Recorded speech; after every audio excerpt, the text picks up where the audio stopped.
Good morning students. இன்னைக்கு நம்ம பார்க்கக்கூடியது புரோட்டோசோவல் டிசீசஸ். லாஸ்ட் கிளாஸ்ல பாக்டீரியல் டிசீஸ், வைரல் டிசீஸ் பார்த்தோம். இன்னைக்கு நம்ம நெக்ஸ்ட் புரோட்டோசோவல் டிசீஸ் பார்க்குறோம். இப்போ புரோட்டோசோவா அப்படின்னு என்ன சொல்றோம்னா சிங்கிள் செல் ஆர்கானிசம்ஸ், ஒரு செல் உயிரிகள் அப்படின்னு சொல்லக்கூடியது. இதில் பார்த்தோம் அப்படின்னா ஒரு 15 ஜெனரா, இதில் ஒரு 15 genus act as a parasite that causes the diseases in the human body. இதில் ஒரு 15 ஜீனஸ் இருக்கக்கூடிய புரோட்டோசோவல்ஸ் என்ன பண்ணுறாங்கன்னா ஹியூமன் பாடியில் வந்து பேராசைட்டா ஒட்டுனியும் ஆட் பண்ணி மனிதர்கள் நோயை ஏற்படுத்துது அப்படின்னு சொல்கிறாங்க. அதில் நம்ம ஒரு முக்கியமான ஒரு 3-4 டிசீஸை மட்டும் பார்க்க போகிறோம். ஃபர்ஸ்ட் பார்த்தோம்னா அமீபியாசிஸ் அப்படின்னு சொல்லக்கூடியது. இதுக்கு இன்னொரு பேர் சொன்னால் otherwise called as amoebic dysentery, amoebiasis or amoebic dysentery அப்படின்னு சொல்லக்கூடியது. இது எந்த ஆர்கானிசம் ஏற்படுத்து அப்படின்னா என்டோமிபா ஹிஸ்டோலைட்டிகா அப்படிங்கிற ஒரு புரோட்டோசோவனால் ஏற்படக்கூடிய ஒரு டிசீஸ் இது சொல்லக்கூடியது. என்டோமிபா ஹிஸ்டோலைட்டிகா அப்படின்னு சொல்லக்கூடிய ஒரு புரோட்டோசோவனால் ஏற்படக்கூடிய டிசீஸ் அமீபிக் டிசென்ட்ரி, அதனால் அமீபிக் வயிற்றுப்போக்கு அப்படின்னு சொல்லுவாங்க. ஓகேவா? இது எங்க சார் ஏற்படுதுன்னா இந்த என்டோமிபா ஹிஸ்டோலைட்டிகா they act as a parasite in the large intestine. மனிதனோட பெருங்குடல்ல போய் என்ன பண்ணுது, இது ஒட்டுண்ணியா வசிக்குது. அதன் மூலமா என்ன பண்ணுது அப்படின்னா இது நோயை ஏற்படுத்தக்கூடியது. இதோட அந்த என்ன சொல்றோம், அந்த ஃபார்ம் எந்த ஸ்டேஜ்ல இது வந்து நமக்கு ஆக்டிவா இருக்கு அப்படின்னா காசேட்டிக் ஸ்டேஜ் அப்படின்னா ட்ரோபோசைட் அப்படிங்கிற நிலையில தான் இது நோயை ஏற்படுத்தக்கூடியது. இது என்ன பண்ணும் அப்படின்னா இதோட large intestine ulceration, bleeding, abdominal pain, stool with excess mucus. இதோட சிம்டம்ஸ் என்ன அப்படின்னா இது லார்ஜ் இன்டெஸ்டைன்ல போய் அட்டாச் பண்ணிட்டு என்ன பண்ணும் அப்படின்னா அங்க என்ன பண்ணோம் அதை அட்டாச் பண்ணி அங்க இருக்கக்கூடிய அந்த செல்ஸை டேமேஜ் பண்ணோம். அதனால அல்சர், வயிற்றுக்கு வந்து அல்சர், வயிற்று வலி ஏற்படுதுங்க. அதுக்கப்புறம் ப்ளீடிங், அந்த குடல்ல இருக்கக்கூடிய பெருங்குடல்ல இருக்கக்கூடிய பகுதிகள் டேமேஜ் ஆகுது. அதுல இருந்து கொஞ்சம் கொஞ்சமா ரத்த கசிவு ஏற்படும்.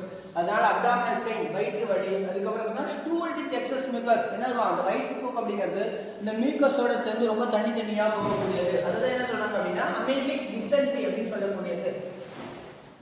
இந்த நோயை ஏற்படுத்தக்கூடிய ஆர்கானிசம் அப்படின்னு பார்த்தீங்கன்னா Entamoeba histolytica act as a vector, carrier or vector அப்படின்னு சொல்லப்படுறாங்க. இந்த நோயை பரப்பக்கூடியது எது அப்படின்னு பார்த்தீங்கன்னா ஹவுஸ் ஃப்ளை, வீட்டு இதை என்ன பண்ணுவோம், இது பரப்பக்கூடியது அப்படின்னு சொல்றாங்க. இப்போ இந்த அமீபியாசிஸ் அப்படிங்கிறது பார்த்தீங்கன்னா எண்டோமோ ஹிஸ்டோலைட்டிகா அப்படிங்கிற புரோட்டோசோவல் ஏற்படக்கூடியது, அதை பரப்பக்கூடியது அப்படின்னா ஹவுஸ் ஃப்ளை அப்படின்னு சொல்லக்கூடியது. இதை என்ன பண்ணுவோம், இந்த நோயை ஒருத்தருந்து பரப்பக்கூடியது. செகண்ட் புரோட்டோசோவல் டிசீஸ் அப்படின்னா ஆப்ரிக்கன் ஸ்லீப்பிங் சிக்னஸ், ஆப்பிரிக்கா தூக்க வியாதி அப்படின்னு சொல்லக்கூடியது. இது ஏற்படுத்தக்கூடிய புரோட்டோசோவல் ட்ரிப்பனோசோமா அப்படிங்கிற அந்த புரோட்டோசோவல் தான் இந்த நோயை உண்டு பண்ணக்கூடியது. இந்த ட்ரிப்பனோசோமாவை பரப்பக்கூடியதுன்னா டெஸ்டிஃப்ளைஸ். இந்த trypanosoma is transmitted by the tsetse flies அப்படிங்கிற அந்த டெஸ்டிஃப்ளைஸ் மூலமா இது ஒருத்தருக்கு ஒருத்தர் பரப்பப்படுகிறாங்க. இந்த ட்ரிப்பனோசோமாவில் 3 ஸ்பீசிஸ் காசஸ் இன் மேன் இந்த டிசீஸ். இந்த ட்ரிப்பனோசோமாவில் 3 ஸ்பீசிஸ் இருக்கு. அந்த 3 ஸ்பீசிஸ் தான் என்ன பண்ணுது, மனிதன் அந்த நோயை ஏற்படுத்தக்கூடியது. இது ஃபர்ஸ்ட் வந்து பார்த்தோம்னா ட்ரிப்பனோசோமா கேம்பியன்ஸ் அப்படின்னு சொல்லக்கூடியது. இது Gambian or African sleeping sickness அப்படிங்கிற வியாதி ஏற்படுத்தக்கூடியது. பொதுவாக இது என்ன சொல்றாங்க அப்படின்னா ஆப்பிரிக்கன் ஸ்லீப்பிங் சிக்னஸ் சொல்லக்கூடியது. இதுல 3 வகையான ஸ்பீசிஸ் இருக்கு. Trypanosoma gambiense, trypanosoma rhodesiense, trypanosoma cruzi அப்படின்னு சொல்லக்கூடியது. ஒவ்வொன்றும் ஒவ்வொரு வியாதி ஏற்படுத்தக்கூடியது. இந்த ட்ரிப்பனோசோமா கேம்பியன்ஸ் அப்படின்னா gambian or African sleeping sickness, இது ஆப்பிரிக்காவில் இருக்கக்கூடிய மக்கள் ஏற்படக்கூடியது. இந்த செகண்ட் ஒன் பார்த்தோம்னா ட்ரிப்பனோசோமா ரோடன்சி அப்படின்னு சொல்றது. ரோடன்சியல் fever or east African sleeping sickness அப்படின்னு சொல்லுவாங்க. இது கிழக்கு ஆப்பிரிக்க நாடுகளில் என்ன பண்ணுது, நோய் ஏற்படுத்தக்கூடியது. இந்த தேர்ட் ஒன் அப்படின்னு பார்த்தோம்னா ட்ரிப்பனோசோமா குரூசி, இது ஏற்படுத்தக்கூடிய Chagas disease or American sleeping sickness, இது அமெரிக்காவில் இருக்கக்கூடியவங்க ஏற்படுத்தக்கூடியது. இன்னொரு பேர் என்ன சாகாஸ் டிசீஸ் அப்படின்னு சொல்லக்கூடியது. இது கேட்பாங்க 2 மார்க்ல what are the 3 species of trypanosoma gambiense அப்படின்னு சொல்லப்படுது. இது ஒரு புரோட்டோசோவல் டிசீஸ்னா இந்த நோய் ஏற்படுறதுனால தூக்கம் அதிகமாக என்ன தூக்கம் வரும், அதாவது தூக்க வியாதி அப்படின்னு சொல்லப்படுது. இந்த தேர்ட் ஒன் இஸ் வந்து காலா அசார் அப்படின்னு சொல்லப்படுது. இந்த காலா அசார்ங்கிறது ஒன் ஆஃப் த புரோட்டோசோவல் டிசீஸ். இதுனா மே காஸ் த ஃபீவர், இது ஒரு ஃபீவர் ஏற்படுத்தக்கூடியது. இது எதனால் உண்டாகுதுன்னா ஏற்படுத்தக்கூடிய புரோட்டோசோவா அப்படின்னா லிஷ்மேனியோ டோனாவனி அப்படிங்கிற இந்த புரோட்டோசோவல் அப்படிங்கிறதா இந்த காலா அசார் அப்படிங்கிற டிசீஸ் ஏற்படுத்தக்கூடியது. இதோட வெக்டர் அப்படின்னு பார்த்தா சாண்ட்ஃப்ளை இஸ் த வெக்டர் ஃபார் காலா அசார். இந்த ட்ரிப்பனோசோமா அது காலா அசார் அப்படின்னு சொல்லக்கூடிய இந்த நோயை பரப்பக்கூடியது எது அப்படின்னா இந்த என்ன சொல்றாங்க சாண்ட்ஃப்ளை அப்படி மணலி அப்படின்னு சொல்லக்கூடிய சின்ன சின்ன ரொம்ப இருக்கக்கூடிய அந்த ஈக்கள். இது என்ன சார் பண்ணும் அப்படின்னா நம்மளோட போன்ல, ஸ்ப்ளீன்ல, லிவர்ல எல்லாம் போய் என்ன பண்ணும், இந்த லீஷ்மேனியா டோனாவனி பாதிப்பை ஏற்படுத்தும். அதனால என்ன ஏற்படுதுன்னா வெயிட் லாஸ், உடல் எடை குறையும், அனீமியா ரத்த சோகை ஏற்படும். அதுக்கடுத்து பார்த்தோம்னா ஃபீவர், காய்ச்சல், enlargement of spleen and liver, நம்ம உடம்புல இருக்கக்கூடிய மண்ணீரல் கல்லீரல் ரெண்டு என்ன வீங்க ஆரம்பிச்சிடும். அதனால இந்த பாதிப்புகள் ஏற்படும். அப்படி ஏற்படக்கூடிய இந்த நோய் பேர் தான் காலா அசார் அப்படின்னு சொல்லக்கூடியது. The fourth protozoan disease and important for the protozoan disease அப்படி பார்த்தோம்னா மலேரியா. நான்காவது இந்த புரோட்டோசோல இருக்கக்கூடிய நோய், முக்கியமான நோய் அப்படி பார்த்தோம்னா மலேரியா அப்படின்னு சொல்லக்கூடியது. இது ஏற்படுத்தக்கூடிய ஆர்கானிசம் அப்படின்னு பார்த்தோம்னா புரோட்டோசோனா பிளாஸ்மோடியம்.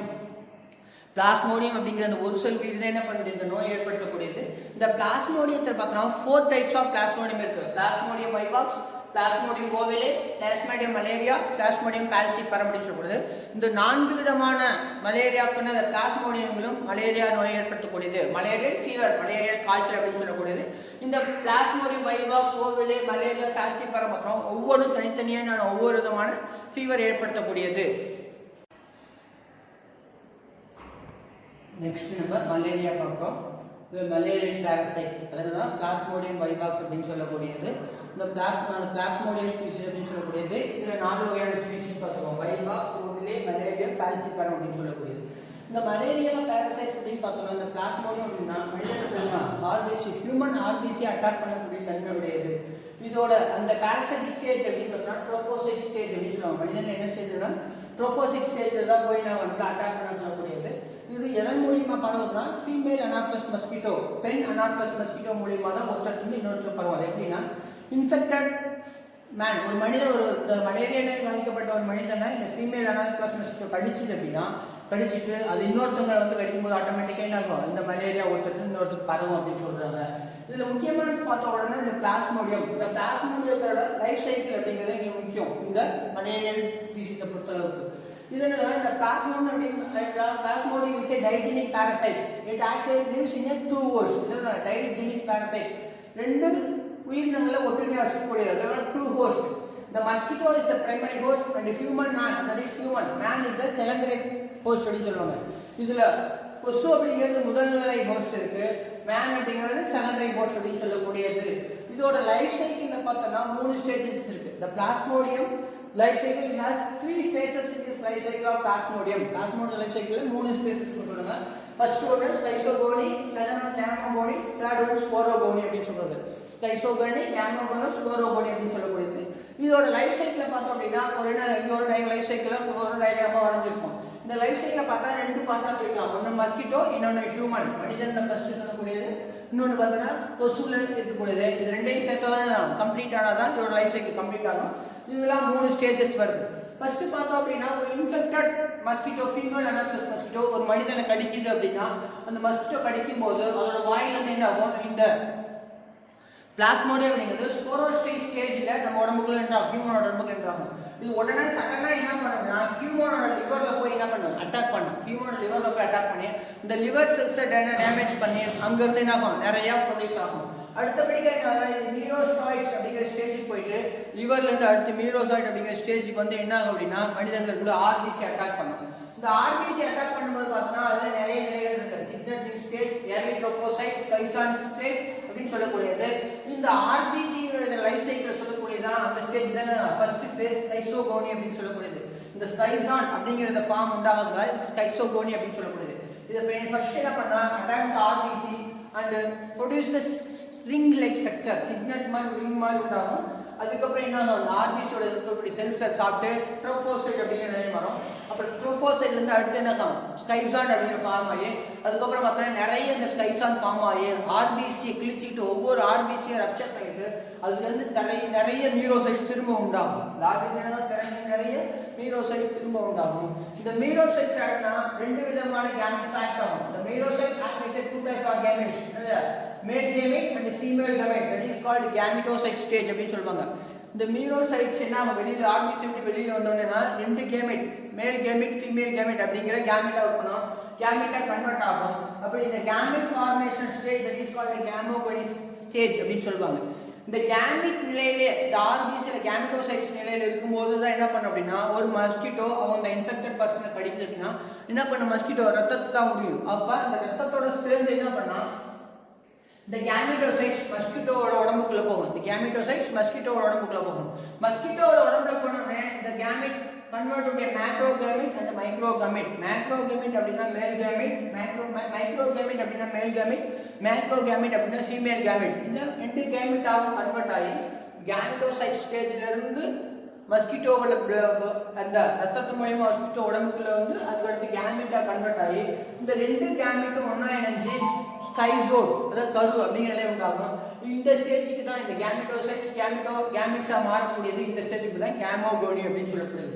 அதுக்கடுத்து நான் இது இந்த ஜைகோட்டா மாறினதுக்கு அப்புறம் என்ன பண்ணோம் அப்படின்னா அங்க இருந்து அதோட கட் ரீஜன் மஸ்கிட்டோட கட் ரீஜன்ல போயிட்டு அங்க போய் என்ன ஆகும் அப்படின்னா ஊகைனேட் ஊசிஸ்ட் அப்படிங்கிற ஃபார்மேஷன் ஆகும். சைகோட்டினா அடுத்து ஊசிஸ்டா கன்வெர்ட் ஆகும். இது எங்க சார் நடக்கும் அப்படின்னா மஸ்கிட்டோட கட் அதோட குடல் பகுதியில் நடக்கும். ஆட்டோமேட்டிக்கா குடல் பகுதியில் நடந்து அங்க இருந்து ஸ்போரோஸ்டேஜா கன்வெர்ட் ஆகி அதோட சலைவா உடல்ல இருந்து என்ன ஆகும் கட் ஸ்டேஜ்ல அப்படியே என்ன ஆகும் அதோட மவுத் ரீஜன் சலைவாவுக்கு வந்துடும். இப்போ இந்த சலைவாவில் என்ன இருக்கும் அந்த ஸ்போரோசைட்ஸ் அப்படிங்கிறது நிறைய இருக்கும். இந்த பிளாஸ்மோட ஸ்போரோசைட்ஸ் அப்படிங்கிறது இருக்கும். அட் த டைம் ஆஃப் அந்த டைம்ல அந்த மஸ்கிட்டோ வேற யாராவது ஒருத்தர் பைட் பண்ணிச்சுன்னா ஆட்டோமேட்டிக்கா அந்த சலைவா மூலியமா இன்னொரு ஹியூமனோட உடம்புக்குள்ள என்ன ஆகும் இந்த பிளாஸ்மோடியம் அப்படி இன்ட்ரூஸ் ஆகும். அப்படி இன்ட்ரூஸ் ஆச்சுன்னா திரும்ப அவங்களோட உடம்புல போய் அட்டாக் பண்ணி இந்த லைஃப் சைக்கிள் கண்டினியூ பண்ணோம். இதுதான் இந்த லைஃப் சைக்கிள் ஆஃப் பிளாஸ்மோடியம் அப்படின்னு சொல்லக்கூடியது. இதுல இந்த ஆர்பிசி நடக்கக்கூடிய பேரு என்ன சொல்றாங்க ஸ்கைசோகோனி. இந்த ஆர்பிசிக்குள்ள என்ட்ரு அதுக்கப்புறம் இந்த மஸ்கிட்டோவோட உடம்புக்குள்ள என்ட்ரு ஆன உதாரணத்துக்கு கேமோகோனி. அதுக்கடுத்து இந்த கட் ரீஜன்ல போய் உருவாகும். அப்பதான் அந்த ஸ்போரோசைட் ஃபார்ம் உண்டாகும். ஊசைட்ல இருந்து ஸ்போரோசைட் ஃபார்ம் உண்டாகும். அந்த ஸ்டேஜ் பேரு ஸ்போரோகோனி அப்படின்னு சொல்லக்கூடியது. இந்த மாதிரி 3 ஸ்டேஜஸ் ஆஃப் லைஃப் சைக்கிள் இந்த பிளாஸ்மோடியத்துல இருக்கு. இப்படிதான் என்ன பண்ணும் இது உடம்புக்குள்ள போயிட்டு இது எப்பெல்லாம் இந்த ஆர்பிசில போய் ரப்சர் ஏற்படுதோ ஆர்பிசி பிரேக் பண்ணி பாதிச்சு அது டேமேஜ் பண்ணுதோ அப்பெல்லாம் நமக்கு ஃபீவர் ஏற்படும் அப்படின்னு சொல்லக்கூடியது. இந்த பிளாஸ்மோடியம் வைவாக்ஸ் பிளாஸ்மோடியம் பார்த்தோம் அப்படின்னா 4 டைப்ஸ் இருக்குன்னு சொல்லியிருக்கோம். ஒவ்வொன்றும் ஒரு விதமான ஃபீவர் ஏற்படுத்தப்படுது. இந்த ஃபர்ஸ்ட் ஒன் பார்த்தோம்னா plasmodium vivax it causes the Tessian or Vivax fever அப்படின்னு சொல்லக்கூடியது. இது 48 hours 48 மணி நேரத்துக்கு ஒரு முறை காய்ச்சல் ஏற்படக்கூடியது. இந்த செகண்ட் ஒன் அப்படின்னு பார்த்தா plasmodium ஓவிலே they causes a mild Tessian fever அப்படின்னு சொல்லுவாங்க. mild Tessian fever that is also the 48 hours அதுவும் 48 மணி நேரத்துக்கு ஒரு இந்த லைஃப் சைக்கிள் வரும்போது ஆர்பிசி டேமேஜ் பண்ணும்போது அப்போ ஃபீவர் ஏற்படும் சொல்லப்படுது. அதுக்கடுத்து பார்த்தா பிளாஸ்மோடியம் மலேரியே இது பார்த்தா குவார்டைன் மலேரியா ஃபீவர் அப்படின்னு சொல்லுவாங்க. இது 72 hours 72 மணி நேரத்துக்கு ஒரு முறை ஏற்படுத்தக்கூடியது. The last one is called Plasmodium falciparum. That is a malignant Tessian malaria. இதுதான் ரொம்ப அதிக பாதிப்பு ஏற்படுத்தக்கூடியது. The time duration is 36 to 48 hours 36 மணி நேரத்துக்கு 48 மணி நேரம் அந்த டியூரேஷன் அப்படின்னு சொல்லக்கூடியது. இந்த Plasmodium falciparum அப்படிங்கிறது தான் சொல்லுங்க malignant Tessian malaria அதிக அளவில் பாதிப்பு ஏற்படுத்தக்கூடியது. இது ஒரு சில சமயத்துல இறப்பு கூட ஏற்படுத்தும் அப்படின்னு சொல்றாங்க. சரி, what is the prevention of the malaria? இந்த மலேரியா எப்படி கட்டுப்படுத்தலாம் அப்படின்னு பார்த்தோம்னா ஃபர்ஸ்ட் இதோட வெக்டார் இந்த கொசுக்களை ஒழிக்கிறது மூலியமா தான் என்ன பண்ண முடியும் இதை கண்ட்ரோல் பண்ண முடியும் அப்படின்னு சொல்றாங்க. இப்போ இந்த கொசுக்களை ஒழிக்கிறதுக்கு என்னென்ன மெத்தட்ஸ் இருக்கோ அது எல்லாத்தையும் நம்ம ஃபாலோ பண்ணணும். எப்படி மஸ்கிட்டோவை கண்ட்ரோல் பண்ணணும் இந்த மஸ்கிட்டோவை எப்படி ஒழிக்கலாம் அப்படிங்கிறது என்னென்ன மெத்தட்ஸ் ஃபாலோ பண்ணணுமா அது எல்லாமே என்ன சொல்றாங்க அந்த ப்ரிவென்ஷன் ஆஃப் மலேரியா அப்படின்னு சொல்லலாம். மலேரியா வராம தடுக்கக்கூடியது. அதுக்கப்புறம் பார்த்தோம் அப்படின்னா இந்த மலேரியா வந்துருச்சு அப்படின்னா அதுக்கு என்ன பண்றாங்க ஒரு சில ஃபீவர் இன்ஜெக்ஷன்ஸ் இருக்கு அப்படின்னு சொல்றாங்க. என்ன சொல்றாங்க இன்ஜெக்ஷன்ஸ் இருக்குன்னு சொல்றாங்க. இது ரீசன்ஸாக நிறைய கண்டுபிடிச்சிருக்காங்க. மலேரியாவுக்கு இந்த ஃபீவருக்கு என்னென்ன இன்ஜெக்ஷன் போடலாம் அப்படின்னு சொல்லக்கூடியது. மலேரியா வேக்சின் அப்படின்னு சொல்லக்கூடியது. இந்த வேக்சின் இன்ட்ரடியூஸ் பண்ணுற மூலியமாக ஆட்டோமேட்டிக்காக இந்த மலேரியா நோய் மலேரியா நோயிலிருந்து பாதுகாக்கலாம். வரத்துக்கு முன்னாடி தடுக்கணும் அப்படின்னு ப்ரிவென்ஷன் அப்படின்னா இந்த மஸ்கிட்டோஸை கண்ட்ரோல் பண்ணது தான். வந்ததுக்கப்புறம் பார்த்தோம்னா நம்ம டாக்டர்கிட்ட கன்சல்ட் பண்ணி அதுக்கான அந்த வேக்சினேஷன் இன்ஜெக்ஷன் எடுத்துக்கிறது தான் இதோட கண்ட்ரோல் பண்ண முடியும் மெத்தட்ஸ் அப்படின்னு சொல்றாங்க. இப்போ இந்த 4 என்ன சொல்றோம் அப்படின்னா புரோட்டோசோவல் டிசீசஸ் அப்படின்னு சொல்லக்கூடியது. ஓகே, நெக்ஸ்ட் நம்ம பார்க்கக்கூடியது ஃபங்கல் டிசீசஸ். பூஞ்சையினால் ஏற்படக்கூடிய நோய்கள் என்ன மனிதனுக்கு நம்ம பார்த்தோம்னா viral disease, bacterial disease, protozoal disease பார்த்தாச்சு. அதுக்கடுத்து ஃபங்கல் டிசீஸ் ஃபங்கஸால் நமக்கு ஏற்படக்கூடிய இந்த ஃபங்கல் டிசீஸ் அப்படிங்கிறது பார்த்தோம்னா பாக்டீரியாவுக்கு முன்னாடியே பாக்டீரியல் டிசீஸ்க்கு முன்னாடியே கண்டுபிடிக்கப்பட்ட ஒரு டிசீஸ் சொல்கிறாங்க. அதுக்கு முன்னாடி என்ன இருக்குது இந்த ஃபங்கல் டிசீஸ் அப்படிங்கிறது இருக்குது. இதில் முக்கியமானது பார்த்தோம்னா டெர்மட்டோமைசிஸ் அண்ட் ரிங்வார்ம் அப்படின்னு சொல்லக்கூடிய 2 தான் இது முக்கியமான ஃபங்கல் டிசீஸ் அப்படின்னு சொல்லக்கூடியது. இந்த டெர்மட்டோமைசிஸ் அப்படின்னு பார்த்தோம்னா எங்கே ஏற்படுதுன்னா குட்டேனியஸ் இன்ஃபெக்ஷன் அதாவது நம்ம தோலுக்கு நம்ம ஸ்கின்னோட உடம்புல இருக்கிற ஸ்கின்னுக்கு அடியில் ஏற்படக்கூடிய இஸ் கால்ட் குட்டேனியஸ் இன்ஃபெக்ஷன் ஸ்கின்னை பாதிப்பு ஏற்படுத்தக்கூடிய சொல்லுவாங்க. இது என்னென்ன விதமான ஃபங்கஸ் அட்டாக் பண்ணா ட்ரைகோபைட்டான், மைக்கோஸ்போரியம், எபிடெர்மைஃபான் அப்படின்னு சொல்லக்கூடியது. இது எல்லாமே என்ன பண்ணும் அப்படின்னா நம்மளோட ஸ்கின்ல பாதிப்புகளை ஏற்படுத்தக்கூடியது தான் இந்த ஃபங்கல் டிசீஸ், டெர்மட்டோமைக்கோசிஸ் அப்படின்னு சொல்லக்கூடியது. இந்த டெர்மட்டோ அப்படின்னா ஸ்கின், மைக்கோசிஸ்னா மைக்கோ அப்படின்னா இந்த ஃபங்கஸை கொடுக்கக்கூடியது. இது நம்ம தோல்ல என்ன சொல்ல முடியாது சொறி படை அந்த மாதிரி ஏற்படக்கூடிய இந்த ஃபங்கல் டிசீஸ் அப்படின்னு சொல்லக்கூடியது. அதுக்கு அடுத்தது பார்த்தோம்னா செகண்ட் ஒன் அப்படின்னு பார்த்தா ரிங் வார்ம் அப்படின்னு சொல்லக்கூடியது. இது சார் இந்த ரிங் வார்ம் அப்படின்னா என்ன சார்னா இது ஒரு வகையான ஃபங்கல் டிசீஸ். இது என்ன சார் சிம்டம்ஸ் அப்படின்னு பார்த்தோம்னா நம்மளோட skin dry scaly of the skin, இங்கே ட்ரை அண்ட் ஸ்கேலி இன்ஃபெக்ஷன்ஸ், ரொம்ப நம்ம தோல் வறண்டு போய் காஞ்சி போய் அப்படின்னு ஸ்கேலி அப்படியே செதிலாக இருக்கக்கூடியது எங்கள் ஸ்கின்ல இருக்கும், நெயில்ஸ் இருக்கும். அதுக்கப்புறம் ஸ்கேல்ப் தலையில பொழுது அந்த மாதிரி ஸ்கேல்ப் ஏற்படக்கூடியது தான் இந்த ரிங் வார்ம்னால ஏற்படக்கூடிய ஒரு முக்கியமான ஃபங்கல் டிசீஸ் அப்படின்னு சொல்றாங்க. இது இந்த ஃபங்கல் டிசீஸ் பொதுவாக பார்த்தோம்னா எதனால ரொம்ப அதிகமாகனா heat and moisture to help the fungal diseases. அதிகமான வெப்பமும் அதிகமான மாய்ஸ்டர் ஈரப்பதம் என்ன பண்ணுது அப்படின்னா இந்த ஃபங்கல் டிசீஸ் ஏற்படுறதுக்கான வாய்ப்புகளை உண்டு பண்ணுது அப்படின்னு சொல்றாங்க. இந்த ரிங் வார்ம் அப்படிங்கிறது பார்த்தோம்னா நம்மளோட ஃபுட் ரீஜன் காலில் வந்துச்சு அப்படின்னா ஃபீட்ல பாதிச்சுன்னா that is called athletic foot அப்படின்னு சொல்லுவாங்க. நோய் பண்ண அத்லெட்டிக் ஃபீட், அதாவது காலில் என்ன இருக்கும் ஒரு அத்லெட்ஸோட ஃபுட் எப்படி இருக்கும் பார்க்க எப்படி இருக்கும் தட்டுனா அந்த அவங்களோட கால் மாதிரி இருக்கும் அப்படின்னா that is called athletic foot அப்படின்னு சொல்லக்கூடிய இது ஏற்படுத்தக்கூடிய இந்த ஃபங்கஸ் அப்படின்னா டீனியா பேடிஸ் அப்படின்னு சொல்லக்கூடிய இந்த ஃபங்கஸ் தான் ஏற்படுத்திருக்காங்க. இது ரெண்டும் நமக்கு முக்கியமான ஃபங்கல் டிசீஸ் அப்படின்னு சொல்லக்கூடியது. அதுக்கு அடுத்து லாஸ்ட் ஒன் அப்படின்னு பார்த்தா ஹெல்மின்திக் டிசீசஸ். ஹெல்மின்தஸ்னா என்னது புழுக்கள், நம்ம சொல்றோம்ல அஸ்கெல்மின்தஸ், பிளாட்டிகல்மின்தஸ், பழைய புழுக்கள், உருளை புழுக்கள் சொல்றோம்ல அந்த புழுக்களால் ஏற்படக்கூடிய இந்த வேர்ம்ஸால ஏற்படக்கூடிய டிசீஸ் அப்படின்னு சொல்லக்கூடியது. இதுல ரெண்டு முக்கியமான இது எல்லாமே இந்த ஹெல்மின்திக் அப்படின்னு ஹெல்மின்தல் டிசீஸ் அப்படின்னா இந்த ஹெல்மின்தஸ் அப்படிங்கிற பார்த்தீங்கன்னா மேக்ஸிமம் எண்டோ பாராசைட்ஸ் பொதுவான இருக்கு, எண்டோ பாராசைட்ஸா இருக்கு. இது எங்க சார் பாதிப்பு ஏற்படுத்துனா ஒன்று கட்டு, இன்னொன்று பார்த்தோம்னா பிளட் ரீஜன், மனிதனோட உடல் பகுதியில் அல்லது பிளட் அண்ட் பிளட் வெசல்ஸ்ல பாதிப்பு ஏற்படுத்தக்கூடியது. அந்த மாதிரி இந்த ஹெல்மின்தஸ்னால ஏற்படக்கூடிய வியாதிகள் காமனான்னு சொன்னா ஹெல்மின்தியாசிஸ் அப்படின்னு சொல்றாங்க. இதுல ரெண்டு முக்கியமான ஹெல்மின்திக் டிசீஸ் இருக்கு. ஒன்று பார்த்தா அஸ்கேரியாசிஸ், இன்னொன்று ஃபைலேரியாசிஸ் அப்படின்னு சொல்லக்கூடியது. ஃபர்ஸ்ட் ஒன் அஸ்கேரியாசிஸ் சொல்லக்கூடியது, இந்த செகண்ட் ஒன் ஃபைலேரியாசிஸ். இது ரெண்டுமே முக்கியமான ஹெல்மின்தல் டிசீஸ் அப்படின்னு சொல்லுது. இந்த ஃபர்ஸ்ட் ஒன் அஸ்கேரியாசிஸ் அப்படின்னு பார்த்தோம்னா அது ஏற்படுத்தக்கூடிய அந்த ஹெல்மின்தஸ்னா ascaris lumbricoides, it is commonly called as round worm, என்னது உருளை புழுக்கள் அப்படின்னு சொல்லக்கூடிய இந்த அஸ்காரிஸ் அம்பிளிகாய்டஸ்னால ஏற்படக்கூடிய நோய் தான் அஸ்காரியாசிஸ் சொல்லக்கூடியது. இது எங்க சார் பாதிப்பு ஏற்படுதுன்னா intestine of the human beings, மனிதனோட குடல் பகுதியில் பாதிப்பு ஏற்படக்கூடியது. இந்த குடல்ல போய் ஒட்டுண்ணியா இருந்துட்டு அங்கே டேமேஜ் பண்ணி அதன் மூலமா பாதிப்பு ஏற்படுத்தப்படுது. என்னென்ன டேமேஜ்னா என்னென்ன சார் ஏற்படுதுன்னா abdominal pain, vomiting, headache, anaemia and diarrhoea. இதெல்லாம் பார்த்தோன்னா அஸ்காரிஸ்னால ஏற்படக்கூடிய விளைவுகள் அப்படின்னு சொல்லக்கூடியது. இது என்ன பண்ண நம்மளோட குடல் பகுதியில் போயிட்டு குடல் ஒட்டுண்ணியா இருக்கிறதுனால அந்த குடல் பகுதியில் பாதிப்பு ஏற்படு அது தொடர்பான ப்ராப்ளத்தை ஏற்படுதுன்னு சொல்றாங்க. செகண்ட் ஒன் அப்படின்னா ஃபைலேரியாசிஸ் ஆர் எலிஃபென்டியாசிஸ் சொல்லுவாங்க, யானைக்கால் வியாதி அல்லது ஃபைலேரியாசிஸ் சொல்லக்கூடியது. இது உண்டு பண்ணக்கூடிய அந்த ஹெல்மின்திக் வார்ம் என்ன அப்படின்னா உச்சரேரியா பேன்கிராஃப்டி அப்படின்னு சொல்லக்கூடிய அப்படின்னு சொல்லக்கூடிய இந்த வேமால் ஏற்படுது. இதுக்கு காமன் நேம்னா ஃபைலேரியல் வேம் அப்படின்னு சொல்லுவாங்க. இது என்ன சார் பண்ணும் அப்படின்னா நம்மளோட உடம்புல இருக்கக்கூடிய லிம்ப் வெசல்ஸ் அண்ட் நோட்ஸ்ல போய் டேமேஜ் ஏற்படுத்தக்கூடியது. நம்மளோட ஹியூமன் பீயிங்ஸ்ல இருக்கக்கூடிய லிம்ப் வெசல்ஸ் நோட்ல போய் என்ன பண்ண டேமேஜ் ஏற்படுத்து அதனால ஏற்படுத்தக்கூடியது தான் இந்த ஃபைலேரியாசிஸ் அப்படின்னு சொல்லக்கூடியது. இந்த ஃபைலேரியாசிஸை பரப்பக்கூடியது எதுன்னு பார்த்தீங்கன்னா ஹியூலக்ஸ் மஸ்கிட்டோ. நம்ம எப்படி மலேரியா அனாஃபஸ் மஸ்கிட்டோ பரப்புதுன்னு சொல்றோமோ அதே மாதிரி ஃபைலேரியாசிஸ் அப்படிங்கிறது இந்த ஹியூலக்ஸ் மஸ்கிட்டோ அப்படிங்கிற மஸ்கிட்டோட பரப்புது. அதனால அந்த culex mosquito is the vector of the filariasis அப்படின்னு சொல்லுவாங்க. இந்த ஃபைலேரியாசிஸ் பார்த்தீங்கன்னா டூ வேர்ட்ஸ், ஒன்று மனிதன் ஒரு பாதி, இன்னொரு பாதி பார்த்தீங்கன்னா ஹியூலக்ஸ் மஸ்கிட்டோன்னு சொல்லப்படுது. இது இந்த ஃபைலேரியாசிஸ்னால இந்த ஃபைலேரியல் வார்ம் உண்டு பண்ணக்கூடிய அந்த லார்வா பேர்னா மைக்ரோஃபைலேரியல் லார்வா.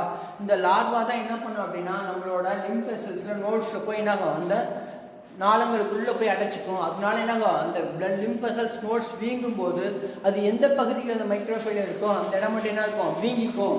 இது எஸ்பெஷலி சொல்ல போனோம் அப்படின்னா நம்ம கால் பகுதியில் இருக்கக்கூடிய இந்த லிம்ப் வெசல்ஸ்லையோ நோட்ஸ்லையோ இந்த ஃபைலேரியல் வார்ம் ஸ்டோர் ஆச்ச ஆரம்பிச்சுன்னா ஆட்டோமேட்டிக்காக என்ன ஆகும் அங்கே இருக்கிற லிம்ப் வெசல்ஸ் நோட்ஸ் வீங்கும் போது கால்கள் பெருசாக வீங்கிக்கும், பார்க்கறதுக்கு எப்படின்னா இருக்கும் யானை கால் மாதிரி இருக்கும். அதனால எலிஃபென்டியாசிஸ் அப்படின்னு சொல்லக்கூடியது. இதுவும் ஒரு முக்கியமான ஹெல்மின்திக் வேம் அப்படின்னு ஹெல்மின்திக் டிசீஸ் அப்படின்னு சொல்லக்கூடிய இந்த ஃபைலேரியாசிஸ் சொல்லக்கூடிய இந்த ஃபைலியரியாசிஸ் அப்படின்னு எதனால் ஏற்படுது அப்படின்னா இந்த மஸ்கிட்டோ கடிக்கிறதுனால தான், கியூலஸ் மஸ்கிட்டோ கடிக்கிறதுனால தான். அப்போ இதை எப்படி தடுக்கலாம் அப்படின்னு பார்த்தோன்னா, நம்ம அந்த இடத்துல என்ன ரொம்ப சாக்கடைகள் சேறு சகதிகள்லாம் பார்த்துட்டோம் அப்படின்னா இந்த மஸ்கிட்டோ வராமல் தடுக்கலாம். அதன் மூலயமா இந்த நோய் ஏற்படாமல் தடுக்கலாம் அப்படின்னு சொல்கிறாங்க. இப்போ இந்த ரெட்மிட்டிக் டிசீஸ் தான் எண்டோபாரசிஸ் சொல்லக்கூடிய அஸ்காரிஸும் ஃபைலேரியாசிஸும் ரெண்டு முக்கியமான வியாதிகள் சொல்லக்கூடியது. நம்ம இதுவரைக்கும் பார்த்தோம் அப்படின்னா protozoan diseases, fungal diseases, helminth disease எல்லா டிசீஸும் முடிச்சாச்சு.